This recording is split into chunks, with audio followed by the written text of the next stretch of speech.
What's going on, YouTube? Welcome to Roddy Reviews. My name is Ella, and this... the best boy in the whole wide world. Let's get started. If you're new to my channel, then welcome. Thank you so much for taking this time to check out a channel that you're not familiar with. I really appreciate your view. If you have been here for a second, then welcome back. I'm so excited to see you again. Let's not waste no more time, y'all, because I got to talk to you about this book because it was so interesting. This week, I will be reviewing The Fall by Albert Camus. Albert Camus is a French author who published this novel back in the 50s. He is a recipient of the Nobel Prize of Literature, so this guy is no joke. And I picked this book up, I don't even remember, I think it was from like a used bookstore. I liked the old feel of it, and I was curious. I've never read anything by anyone from France, so I thought that might be something to check out. And man, does this book set itself up as something incredible. This book is considered a philosophical book. It is an examination of the human psyche. It takes a deep dive into the notion that there is no absolute truth, no absolute morality, and that it is an inherent quality of mankind that each of us is deeply hypocritical and unaware of our own hypocrisy. This book made bold claims about what it could deliver, and I think I have it. What it could deliver in this little bitty book. So, this book was set in a post-World War era in a just skeezy dive bar in the red light district of Amsterdam. You are a character in this book. You are approached by a friendly man who immediately strikes up conversation with you. In this casual dialogue where you are getting to know some basic information about each other, you ask him what his profession is. And he responds and says that I used to be a lawyer, but now I am a judge penitent. I had no idea what that was, and my character in this novel also didn't know what this was. As you begin to try to determine exactly what this profession is, he starts weaving this tale for you to give you a breakdown of his life, because he says something about how in order to understand what his job is, you have to know where he came from. And so he begins telling you about his life story. He was a well-known, well-respected Parisian lawyer. But obviously, it becomes very clear very quickly that something bad has happened, because he went from an affluent Parisian lawyer to a seedy bar in Amsterdam. And so there is a question of, how did this happen? How are you here? What kind of man are you? And by the time you get to the end of the novel, it becomes very clear what kind of man he is. It becomes very clear his motivation. And in this process, as he is telling you these things, you cannot help but identify with him. That this man is not too different from who you are yourself. Now, you might be asking, Ella, what do you mean when you say that I am a character in this novel? Well, I said what I said. This book is entirely one-sided dialogue. From the beginning, you are a silent participant in this narration. You are the consumer of this man's story. And so it is so interesting, because I have never read a book that so boldly decided that it was going to just entirely cut out descriptors, essentially. Everything that you know about this man in front of you is, you can only interpret it from the words that are spoken by this man. So that leads me into my first impressions.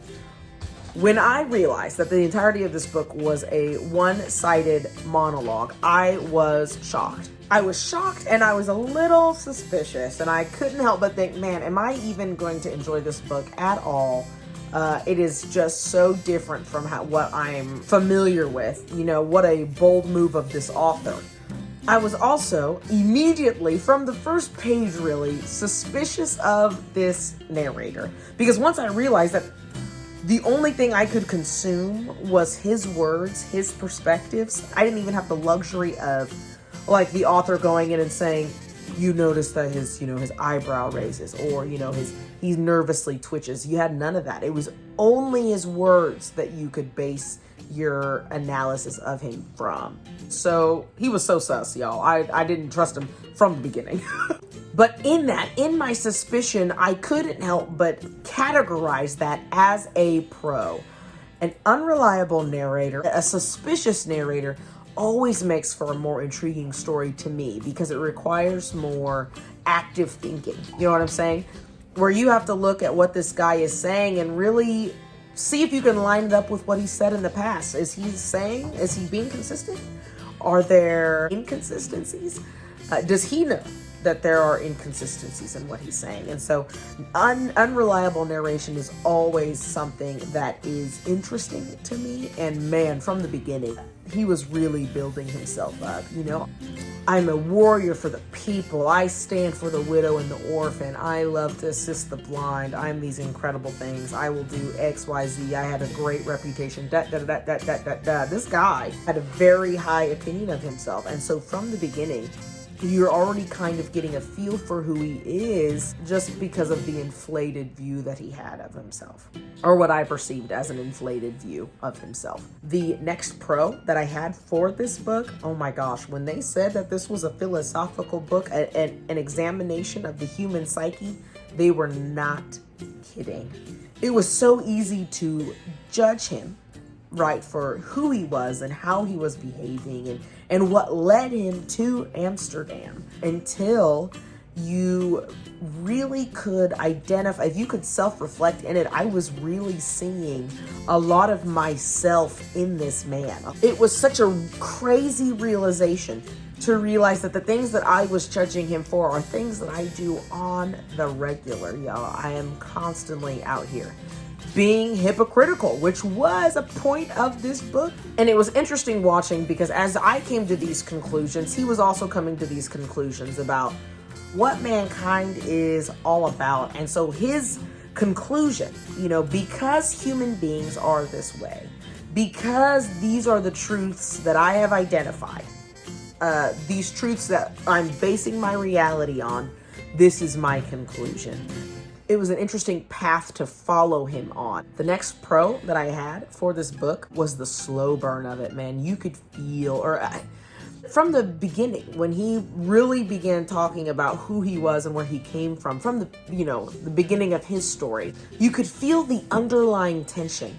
That there was something under the surface, something wasn't being discussed. And it was almost magnetic, that you realized something was off. You couldn't figure out what it was. And so it was like, at least for me, I felt this compulsion to be like, I need to know where this is headed. I need to know. I could see myself if I was just some guy in a bar and this strange man approached me and was telling me all these things, I would feel a compulsion to hear him out. What is this guy talking about? What am I missing? And the book ended at its peak tension. It was incredible. And the last pro that I have here, I am just so impressed with Albert Camus' ability to make you really feel like you are a part of this conversation. Everything that is in this book are words from this guy's mouth. By the end, I really felt pulled in, like I was really talking to this guy, that he was responding to my facial expressions, my responses. I just had low expectations because I didn't know how he was gonna deliver on this, because I just had not seen something like this done. And so I was impressed by how pulled in I felt by everything. Cons that I had, I didn't really have a ton. First one, though, was the con of just, it's an old book, and so it's kind of an old way of speaking that requires a little more thought in interpreting.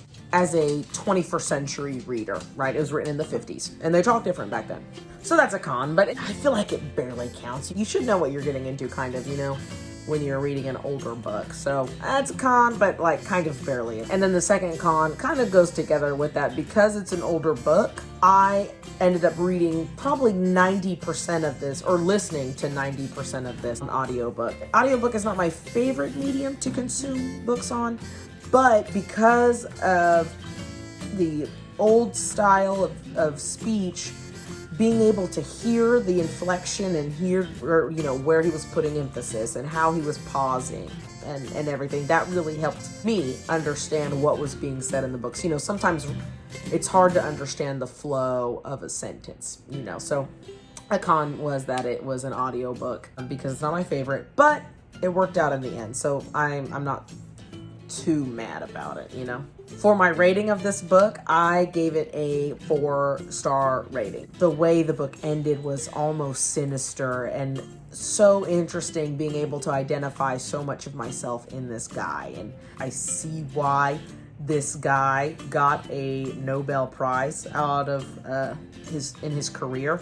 And I cannot believe so much was packed in this little book. It's like, what, 140 pages maybe? Yeah, 140 pages-ish. What? To be able to provoke so much thought with so few words, I just think is a mark of a really impressive mind. So I would 100% recommend it to check out. And probably check out when you're feeling in a more patient mood, a more thoughtful mood. If I tried to read this book when I was like feeling like I had things to do that day, no way. It required for me to really slow down and process what was being said. So, and that's all I've got for you guys today. I appreciate it. Thank you so much for checking out this channel. Thanks for hanging in there as I was reviewing this book. Has anybody else read any Albert Camus? I am just really impressed, and I kind of want to get more of his books. If there's any others that you are really a big fan of, let me know so I can go track one down, because he's pretty impressive. Like, subscribe, hit that bell icon if you're interested in seeing more videos just like this one, where I review books and start dwindling down my book backlog. I hope to see you guys next week. Me and my sweet little Roddy will see you next time. See ya.